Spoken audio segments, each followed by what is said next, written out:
genap dan nombor ganjil. Nombor genap adalah nombor yang berakhir dengan nombor-nombor yang berikut. 2, 4, 6, 8 dan sifar. Okey, faham tak? Maksudnya jika nombor yang berikut adalah berada di hujung nombor, okey, dia akan jadi nombor yang genap. Nombor yang genap adalah 2, 4, 6, 8 dan 0. Okey. Seterusnya. Okey.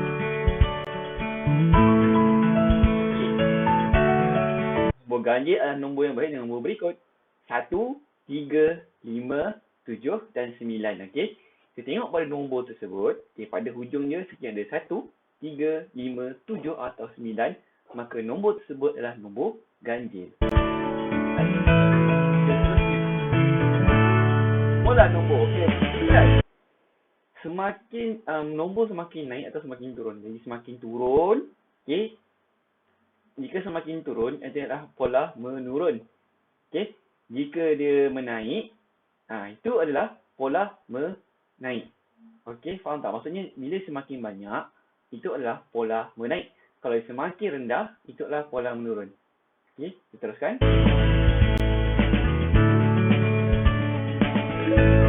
Buat anggaran adalah kita berdasarkan pemerhatian dan agakan yang logik. Kita tengok sini.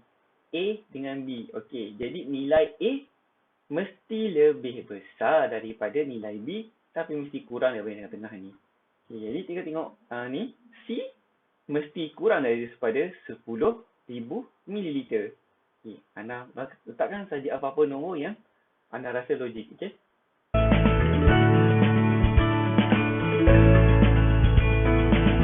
Okey, di sini saya nak ajar kamu. Okey. Apakah itu pembundaran? Pembundaran ialah kita buat nombor itu hampir kepada nombor yang kita nak. Contohnya, hampir kepada 10,000, hampir kepada ratus, hampir kepada ribu, hampir kepada puluh dan hampir kepada sah. Okey, di sini ini adalah bukit bundaran. Sifar hingga sifar 1, 2, 3, 4. Kita akan tambah nombor tu dengan sifar. Okey, manakala jika nombor tersebut adalah 5, 6, 7, 8, 9, kita akan tambah dengan 1. Okey, apakah nombor yang perlu kita pilih? Okey.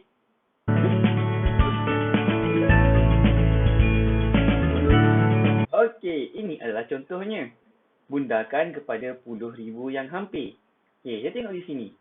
Manakah nilai 10,000 yang berada di sini? Nilai 10,000 yang berada dalam video ini adalah nilai 2. Maka kita bulatkan yang sebelah 2 itu, iaitu nombor 7.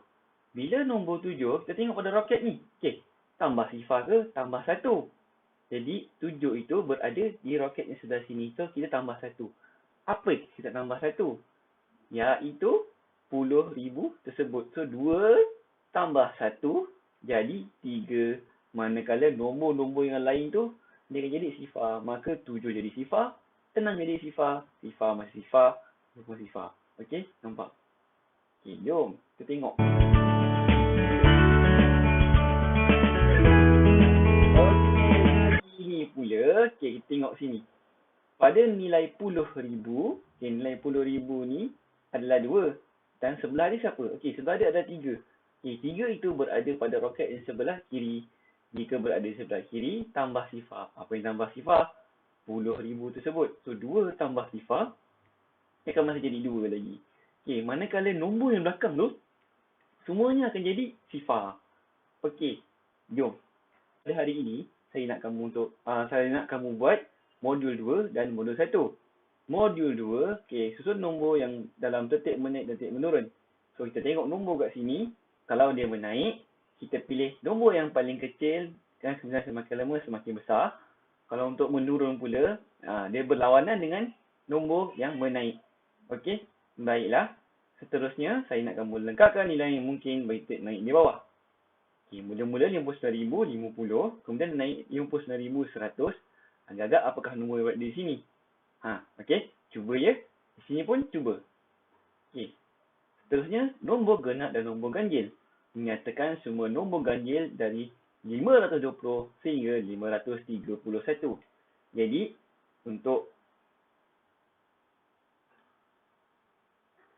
untuk soalan yang ini, kita mulakan dengan 521. Okey. 521. So, nombor yang mula-mula adalah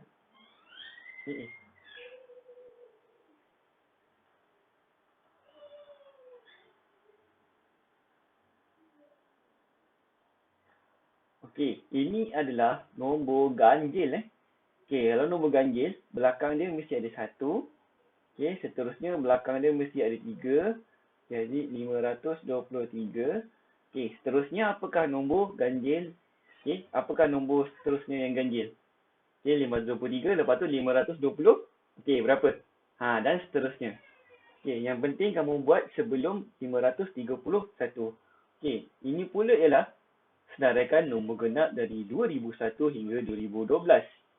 Okey, 2001 adalah nombor ganjil. Jadi, nombor genap bermula dengan 2. So, 2000, 2, okey, 2004, okey, dan seterusnya sehinggalah 2012. Nombor 3, kelaskan nombor-nombor yang berikut kepada nombor genap dan nombor ganjil. Senang je, kita tengok yang belakang dia. Okey, tengok belakang sini. Ini nombor berapa? Okey, sini nombor berapa? Nombor berapa? Okey, jika sekiranya nombor belakang ni adalah nombor genap, maka nombor tersebut terus adalah nombor genap. Kalau belakang diganjil, maka dia adalah ganjil. Okey, ini adalah anggaran sama macam video yang telah saya terangkan tadi. Okey, ayuh kita pergi ke pembundaran nombor. Okey, baiklah, soalan 1. Okey, bundarkan kepada ribu terdekat menjadi 69,000. Okey, langkah yang pertama adalah kamu tengok pada nilai ribu. Okey, nilai ribu. Nilai ribu berada di sini, sini, dan sini. Seterusnya kita bulatkan nombor yang sebelah dia. Okey, jika sekiranya nombor yang ni adalah 5, 6, 7, 8, 9, kita tambah 1. Okey, sini 5, so tambah 1. So, sini 4, jadi kita tambah sifar. Okey, baik. Ribu terdekat menjadi 69,000. 8 tambah 1, 69. Maka ini adalah 69,000 ni. Gagak? Ni gagak? Okey, ini saya yakin kamu boleh buat juga. Okey. Yang ni pula bundakan kepada puluh ribu. Okey. 10,000 adalah nilai yang ini. Jadi kita tengok pada nombor yang di sebelah ni juga. Okay. Sama juga macam tadi. Sekiranya nombor tersebut adalah sifar 1, 2, 3, 4. Kita tambahkan yang kosong. Kalau nombor yang dibulatkan itu adalah 5, 6, 7, 8, 9. Kita tambah 1. Okay. Untuk nombor 2. Bundarkan 83,609 kepada 10,000 ringgit yang terdekat. Sama juga. 10,000 mana? Yang ni. Okay. Tengok nombor yang sebelah ni. Okay. Kalau ada 3, so tambah sifar ke tambah 1? Cuba buat ya. Alright. Nombor 3. Gunakan nombor dekat kepada ratus terdekat, ribu terdekat dan 10,000 terdekat. Okay, ratus terdekat. Saya tunjuk satu nombor contoh terlebih dahulu. Lepas ni kamu insyaAllah saya yakin kamu boleh buat.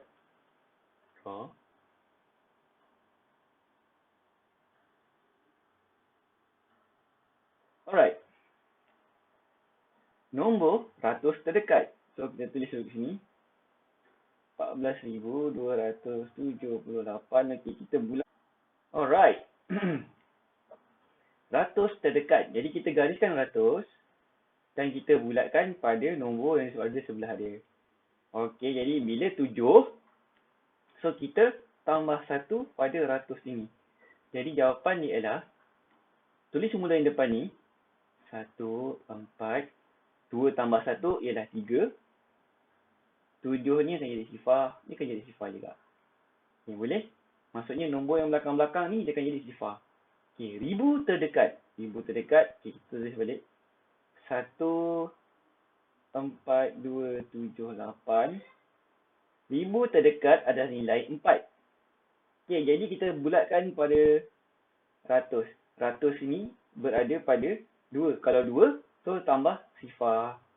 Bila tambah sifar, kita tulis semula lah 1. 4 tambah sifar, 4, 2 nya jadi sifar, 7 akan jadi sifar, 8 jadi sifar. Okey? 10,000 terdekat pula. Okey, 1, 4, 2, 7, 8. Okey, apakah nilai 10,000? Okey, ialah 1. Jadi kita bulatkan nombor di sebelah dia tu. Okey, 4. 4 berada pada sebelah kiri. So, jadi kita tambah sifar.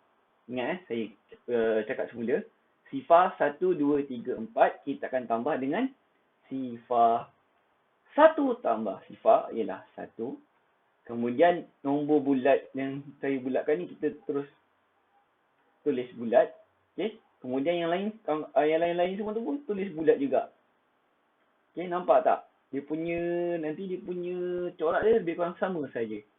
Okey, baiklah. Itu saja tugasan saya pada hari ini. Sila buat di modul ni. Okey, kemudian kamu ambil gambar dan upload di Google Classroom. Okey, baiklah. Itu saja. Assalamualaikum.